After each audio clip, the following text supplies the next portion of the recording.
Welcome to NDTR Spotlight, a show where we highlight former and current NDTRs. An NDTR, if you don't know, stands for Nutritionist Diet Technician Registered. They also go by the credential DTR, which stands for Diet Technician Registered.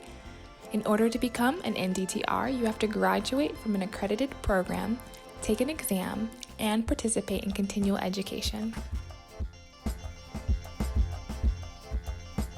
I'm Marie Lorraine, and I'm super excited about our guest today. I got to go to undergrad with her. She has her Bachelor's of Science in Nutrition and Dietetics from Moriah University and a Bachelor of Arts in Dance. She has her certifications as a certified personal trainer and a certified pure barre instructor. She's worked in community and public health, outpatient wellness, sports nutrition, and school nutrition. She enjoys helping people reach their fitness and nutrition goals, and she's currently getting her master's degree in public health and is working as a fitness instructor. This is an interview to definitely watch the entire duration if you have any interest in sports nutrition and don't know how to find jobs, because Moriah, she is very good at finding jobs. She's been in 3 different states in 3 different years and has found amazing work experiences in every single one of these states.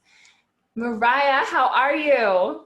Hi, Marie. I'm good. How are you? I'm good. Thanks so much for taking time out of your day to interview with me. Yeah, thanks for having me. Yeah, of course. So let's get started. Why did you decide to become a diet technician? Okay, so I honestly had no idea what it was until I was in undergrad and we learned about it there. And I decided to get it to kind of give me an edge in getting nutrition jobs after I graduated with my degree. Rather than just saying I had a Bachelor of Science in Nutrition, I had some credentials after my name that showed that I really understood all of the information that we learned in our undergrad and showed that I was part of a accredited undergraduate program.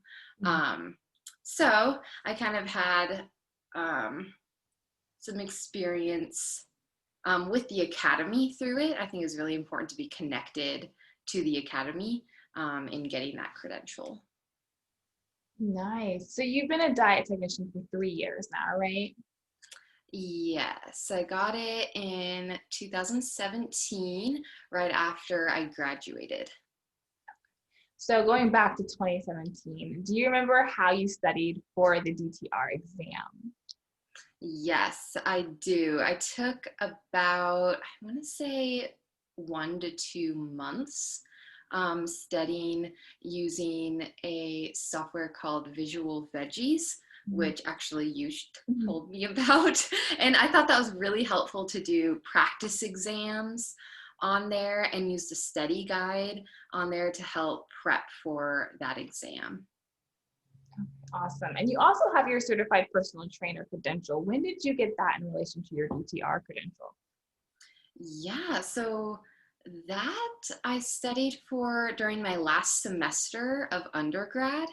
I took the exam for that 3 days before our graduation, actually. So I was really excited when I passed. And yeah, so I got my certified personal training certificate through the National Academy of Sports Medicine.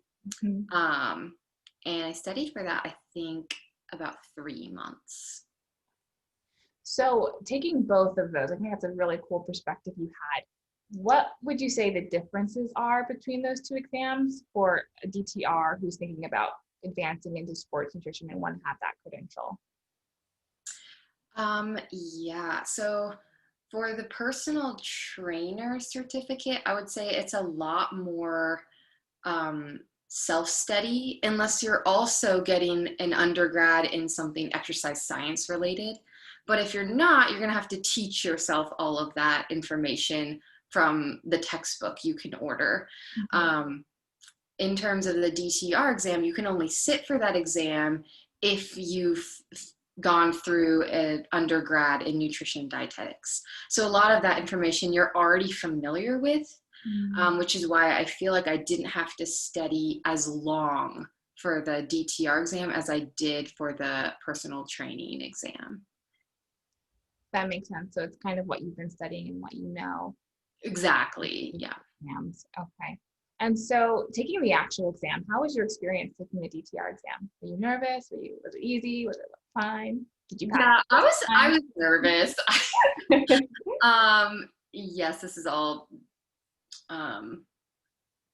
yeah, a different experience for me. So I was pretty nervous, but I just went to the testing center, like did my best. I wasn't like the highest passing score ever. I don't remember my scores a while ago, but it doesn't matter. It's just as long as you pass it, then you can get your credential. So Yes. Yeah, it doesn't matter. I got a 26. I think it's a 25.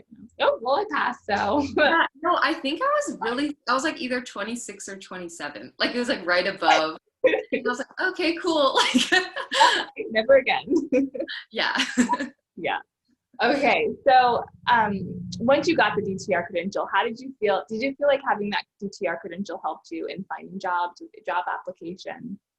Yeah, it kind of makes you more credible, I think, when people, um, most people, employers don't know what that means at first. Mhm. But then I would just explain it in job interviews, just give like a brief 1 or 2 sentence explanation on what the credential means. Mhm. And they were like, oh, wow, that's really cool. I didn't know that. And it gave you, you know, a boost up over someone who just walks in and says they're a nutritionist. You know, like that could mean anything, but they see you have the education, you've passed the national exam, so they trust you and your expertise more. Okay. So I like that you said you have to explain what the DTR credential is. How do you do that? What do you say in job interviews? Yeah, so I tell them about doing my undergrad program through an accredited university that is accredited by the Academy of Nutrition Dietetics.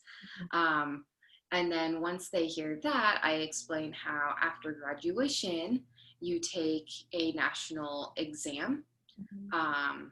and you have to get, you know, above a certain score to pass that. And then I explain a little bit about what DTRs can do in the workforce. Mhm. Um, and so it helps them understand the difference between a DTR and a registered dietitian. So some people don't know what registered dietitians do and are either, but um, I, I feel like it's more common to know about RDs than it is DTRs. Yeah, Yeah. I agree with that. So with that being said, we're kind of jumping ahead, but I want to touch on this while we just mentioned it. What is the most frustrating thing about the DTR credential that you've experienced? Yeah, we touched a little bit on it, but probably just the fact that no one really knows what you do. You have to really explain yourself. Also, it's pretty frustrating when you're searching diet tech on job search engines. I've done this a lot. Most of the jobs that pop up are food service jobs in hospitals and places like that, which are great jobs, but you don't have to be a registered diet tech. You could do that in high school. You know, it's like delivering food to patients, writing down orders, that type of thing. But a lot of places, like hospitals, organizations, call them diet techs. Yeah. Yeah, so that's frustrating when you're looking for a job and you're like, no, like I'm not trying to get minimum wage. Like, yeah, I have a degree, I have credentials, so that can be frustrating too. Yeah. Yeah, especially I think your path in your diet technician career has been very interesting because it's kind of more geared towards that sports nutrition with your background with dance. So now, how has your bachelor's of arts in dance influenced how you practice as a DTR?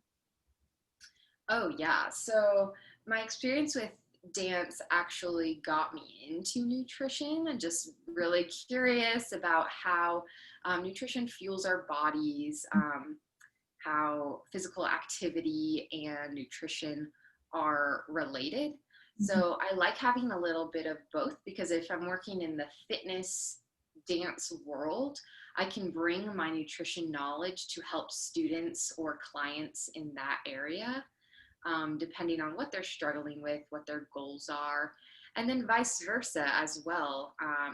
If I'm giving nutrition advice, I can pair that with my knowledge in fitness, and they really go hand in hand. You can't have one without the other. They work together so well, and people are interested in how they work together and how they can combine the two. That's okay. That's awesome that it's able to kind of help you and guide you in your career a little bit. So,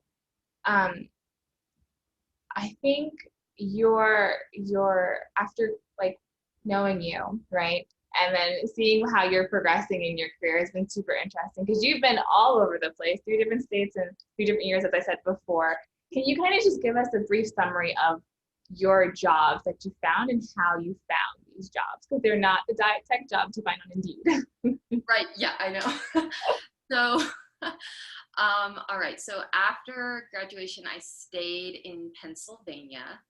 My first job that I got as a personal trainer and nutritionist was at a privately owned boutique studio in Carlisle. And I actually got that job just by word of mouth. It was a friend of a friend who owns the studio. And so I was like, yeah, sure, I'll meet her and see if it's a good fit. So I worked there for about a year, and I did mostly personal training, but a little bit of nutrition. I would do one-on-one counseling just to help them towards their fitness goals. Most of it was weight loss and then building muscle. And then I did a few like group lessons, kind of like an educational, like discussion-based group. After that, I moved back to Virginia, which is where I'm from originally. And I worked at a doctor's office there. So it was concentrated in weight loss, actually. But it was a doctor's office where they would come in, they would meet with the doctor, and then they would come to us where we would create meal plans for them and kind of counsel, that same one-on-one counseling. And then after that, I'm trying to keep track too. So after that, I moved to Las Vegas, which is where I am right now. Don't leave that out. What'd you say? I said because you fell in love. Don't leave that out. So I married my husband. That's important. I didn't just like move across the country like just for fun. I got married. My husband's in the military, so we are stationed here for 2 more years.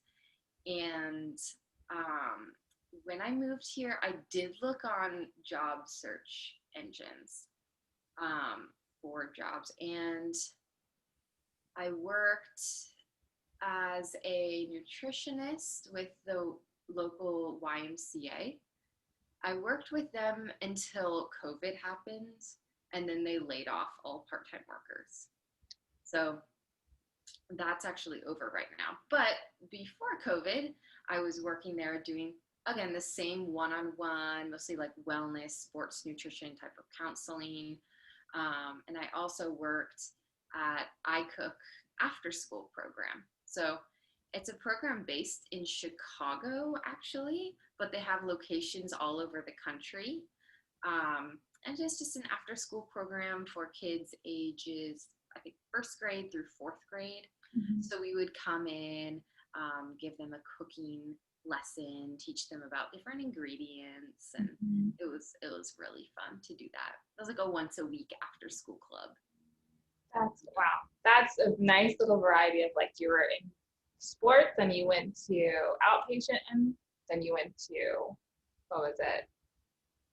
What am I missing? Like the school. Babies and a little more. And then also the YMCA.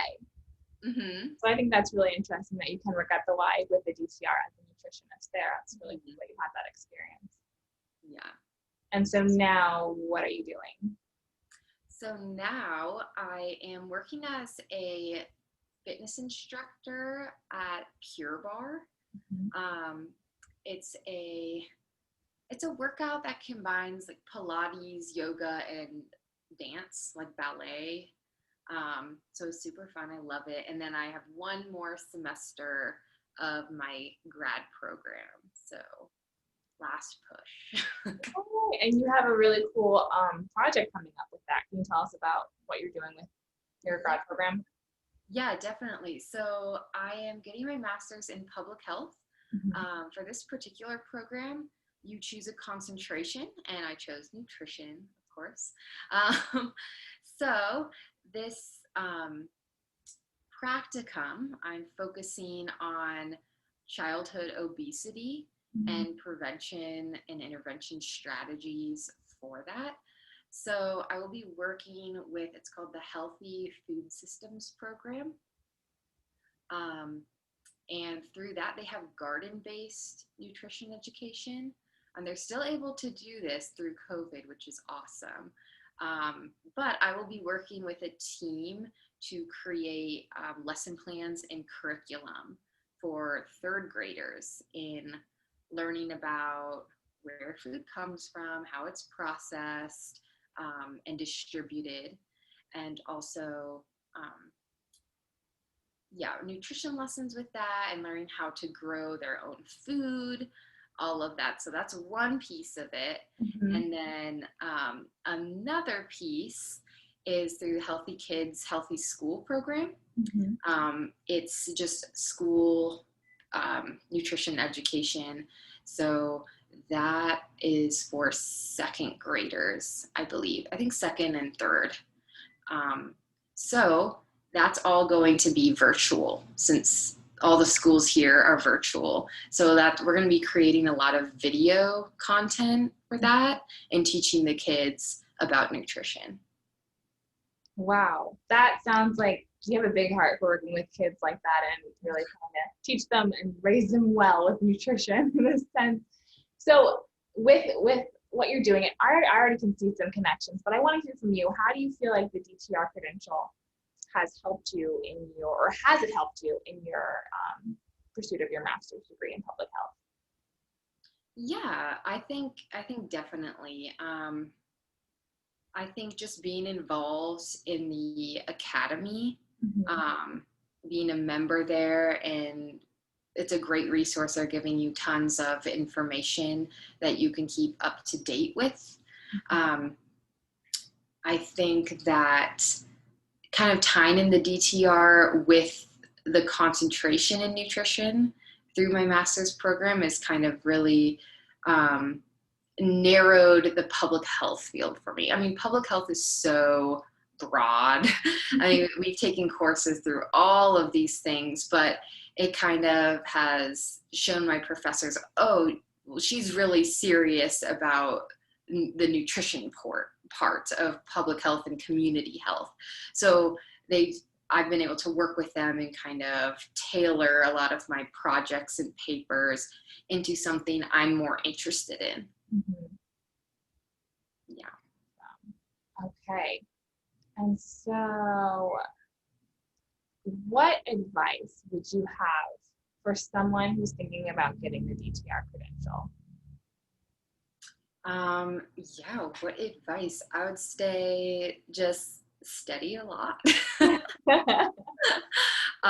If you're thinking about getting it and not sure, I would definitely do it. You already have your degree at that point, so it's really, if you can get through a few hours of taking an exam, it's going to open so many doors for you, and it's absolutely worth it. So if you're on the edge, I would say just take that jump.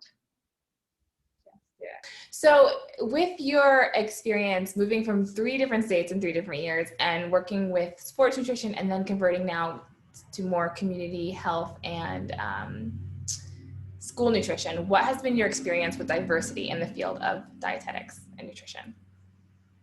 Yeah, so definitely working in the Northern Virginia area, we saw a lot more diverse clients, Hmm. as well as coworkers. So the doctors I worked for were actually from India.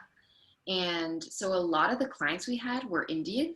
I got to learn a lot about the diet that Indians typically follow, and actually worked with my fellow nutritionist in making an Indian based meal plan. So a lot of mostly plant based foods, and I learned a lot about foods that I didn't even know existed before. So I think that was probably the most diverse location I have worked in. Um, Las Vegas is a little bit less so. We have a lot of Latina influence here, which is really fun. Hmm. Um, but yeah, I would say that's been my experience. Wow. I think that's such a great thing you brought up, that you had this clientele and then you worked to understand what they ate, and you catered, you had to adjust your nutrition approach to be culturally relevant for them. And I think that's so important as we work in this profession, because I mean, you grow up and you know how you eat, but you have to, in order to engage with your clientele, you have to know how they're eating. And so, Yeah, definitely. You have to be flexible. You have to learn about their culture, their different foods, and then figure out where that fits in a meal plan.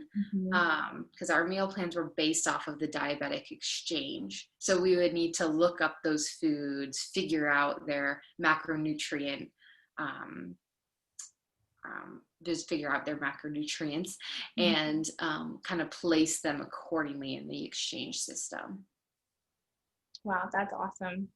That's so important. Thank you for bringing that up and talking about that.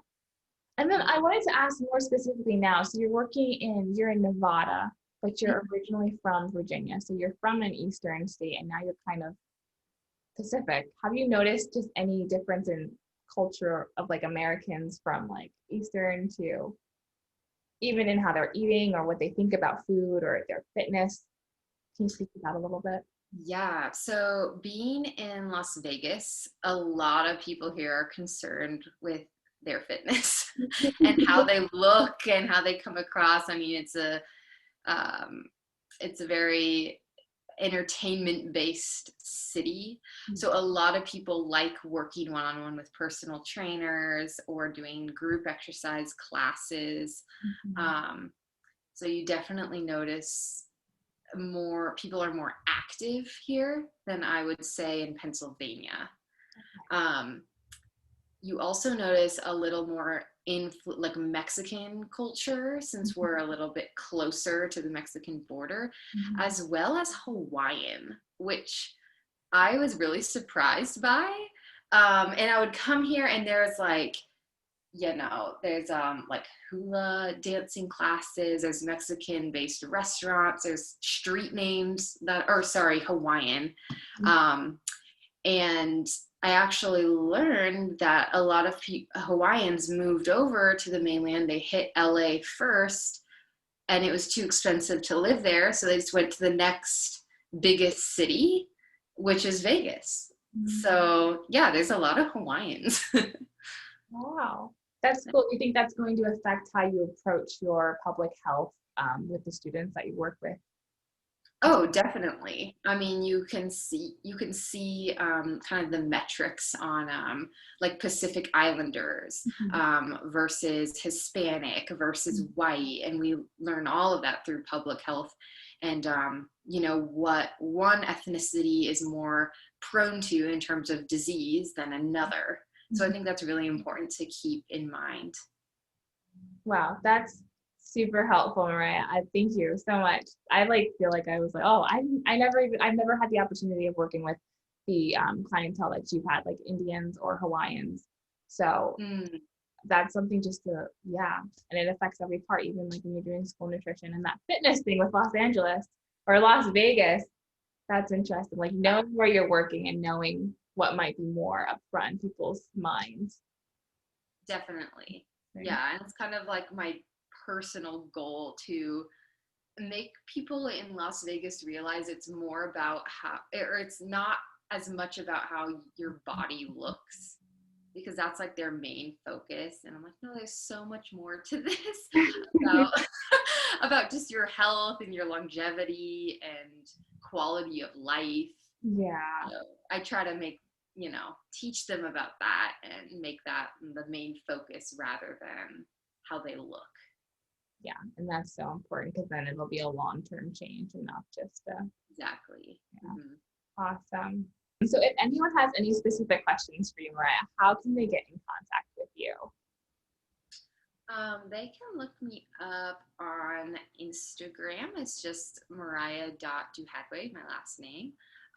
Or you could email me with questions as well. So Moriah.Duhadway@gmail.com. Well, thank you so much, Moriah, for being here and interviewing and giving us some of your time and your interesting perspective on the DTR credential and your career. It was awesome just listening and learning from you. If you guys have any questions, again, leave comments down below. You can reach out to Moriah personally on her email, on her Instagram, and make sure you subscribe and follow along for more DTR spotlights. Thanks so much for watching.